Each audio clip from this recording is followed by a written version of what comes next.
Sa accountability, the department will give sanctions po. One, grounding all vessels of Allison Shipping Lines and filing administrative or legal cases to Allison Shipping Lines and the crew. I'm gonna Yes, sir. interrupt you again.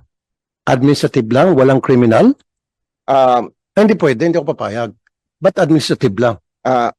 We understand, Mr. Chair, and ang sabi ko nga po kanina, the report is, the investigation report po is still partial, subject po dun sa retrieval pa po ng vessel, so we can I understand, ASEC.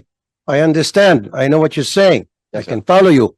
Apo. Pero my point is, binanggit mo na mismo kanina na marami silang lapses, marami silang pagkukulang. Kaya nga magpapile kayo ng kaso left and right kung kani-kanino. Pero bakit walang criminal case against dito sa may-ari ng barko?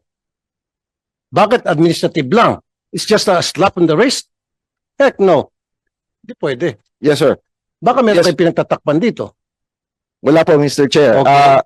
Ang- File a criminal case against Allison. The owners, especially. Kasi Yes. yung mga may-ari may kapabayaan dito. Yes, Alam Mr. nila na bulok yung barko nila and yet pinalarga pa rin nila. Pinapalaot pa rin nila. Alam nila na dapat mag-retire na yung barko nila dahil 31 years old na. And yet pinalaot pa rin nila.